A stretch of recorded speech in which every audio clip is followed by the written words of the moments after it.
Galing sa mundo. Sa pamamagitan ng sulat ng naman.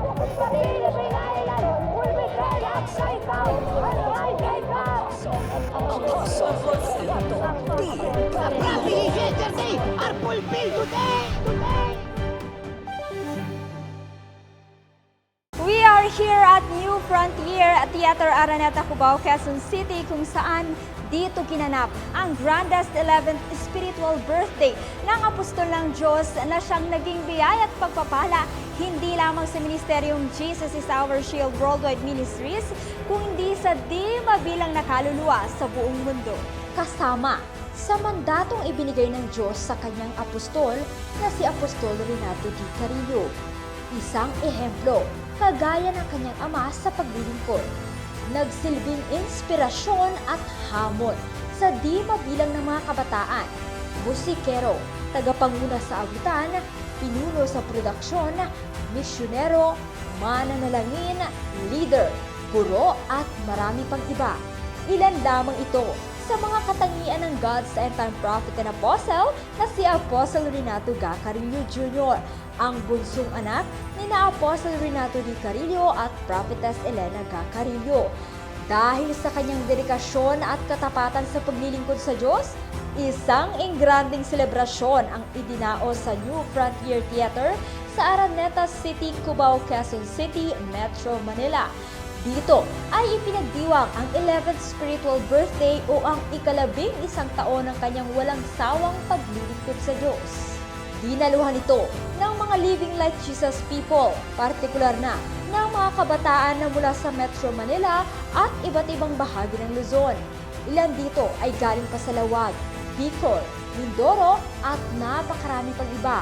Ang mga kabataan o Living Like Jesus Youth naman sa parte ng Visayas, Mindanao at ng abroad ay nagpadama ng kanilang pag-ibig at suporta sa kanilang leader sa pamamagitan ng pakikisa via Zoom. Very inspiring and powerful naman na talagang hindi makakalimutan ang mensaheng mula sa Diyos na ibinahagi ng mga lingkod na Diyos sa pulpito na siyang tunay na nagpala sa lahat ng dumalo. Narito ang ilang bahagi nito. But the gifts and the calling of God are irrevocable without repentance.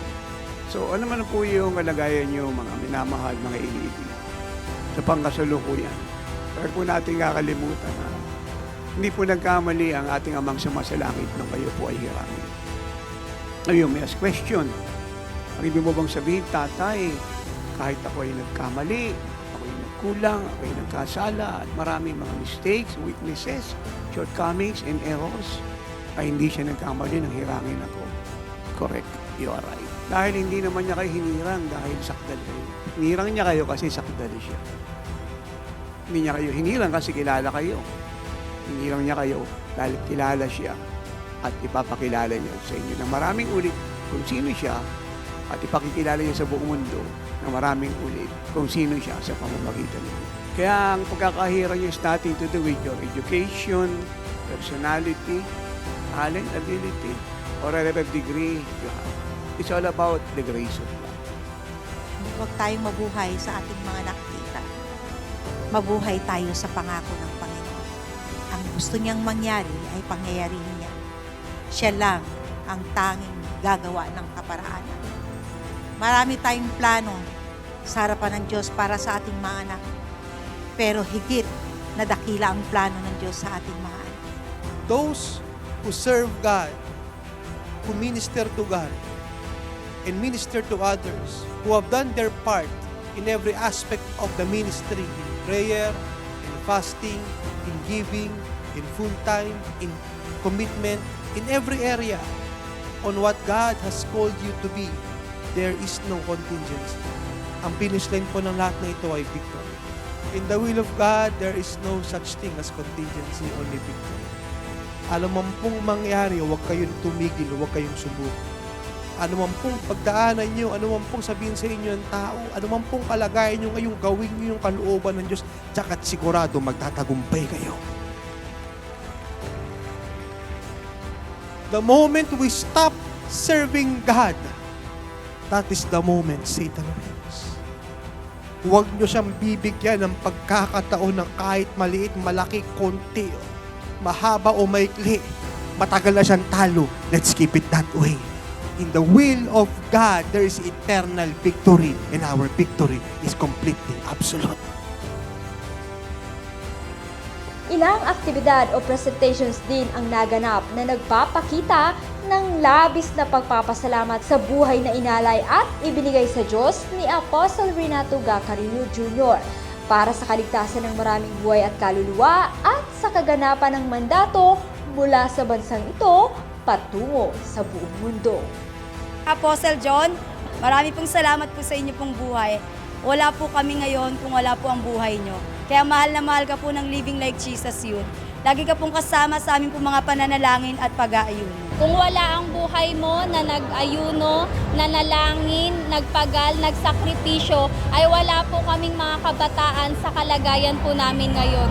Kaya ang buhay mo po ay naging tunay at totoong ehemplo sa buhay naming mga kabataan kung paano mo nilakaran ang buhay mo sa iyong pagiging kabataan at kung paano mo na-overcome ang bawat testing ng buhay na siya nga pong nagbibigay inspirasyon sa buhay po namin upang magpatuloy sa paglilingkod sa Lord at magpakatatag pa po sa pagganap at pagtatapos ng kalooban po ng Diyos.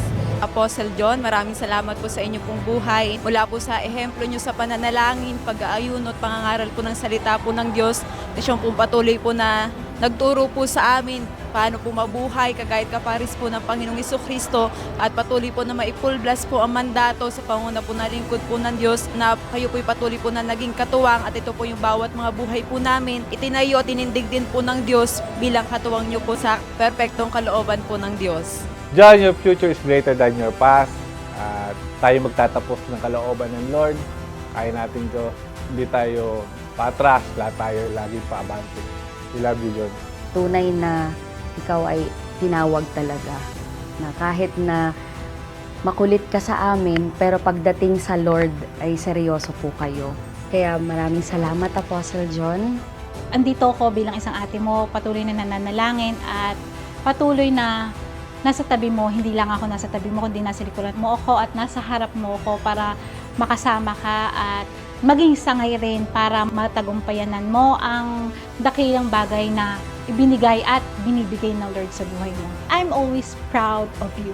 Ang panalangin ko, panalangin bilang isang ate ay lagi mong kasama, ano man ginagawa mo, saan ka man pumunta, sino man mga kasama mo, ano man kabigat yung tungkulin na binigay ng Lord sa'yo, andito lang ate mo pag kailangan mo ng pahinga.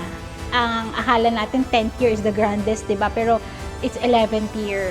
11th year na kung saan malaking regalo ang binigay ng Lord sa'yo at lahat kami nakasupport sa'yo at more blessings, more work coming from God at I'm always here to love you, my brother, my dear brother. I love you. I just want to greet you a blessed, glorious, victorious, grandest, Living Like Jesus spiritual birthday sa'yo. Apostle John, my brother, naging mentor ko rin. At higit sa lahat, you know that I love you.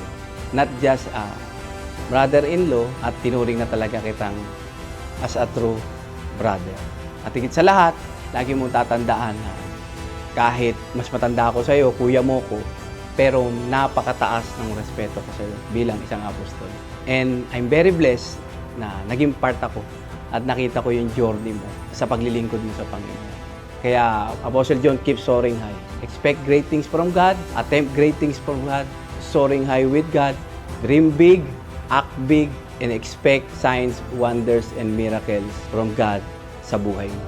I love you, and God bless. Natagpuan ka na ng Lord na tapat ka noon, tapat ka ngayon, at alam ko na magiging tapat ka sa Panginoon sa paglilingkod mo habang panahon. Nandito lang kami, patuloy na mananalangin, mag-aayuno sa buhay mo para sa hinanda ng Lord na higit pang papangyarihin ng Diyos sa buhay mo. You are more than just a blessing but a special gift of God to us. 11 years is just a number but yung paglilingkod natin sa Panginoon ay habang panahon. Blessed 11 spiritual birthday, Apostle John. We will finish the will little Father. I still do, Daddy. Once again, mula sa aming puso, we greet you a glorious and grandest 11th spiritual birthday, Apostle Renato Ga Carillo Jr. Thank you for giving your life to the Lord. Ito si Glyza Bariso para sa Victorious News. Walang kinikilingan, walang halong sinungalingan, pawang kaligtasan lamang.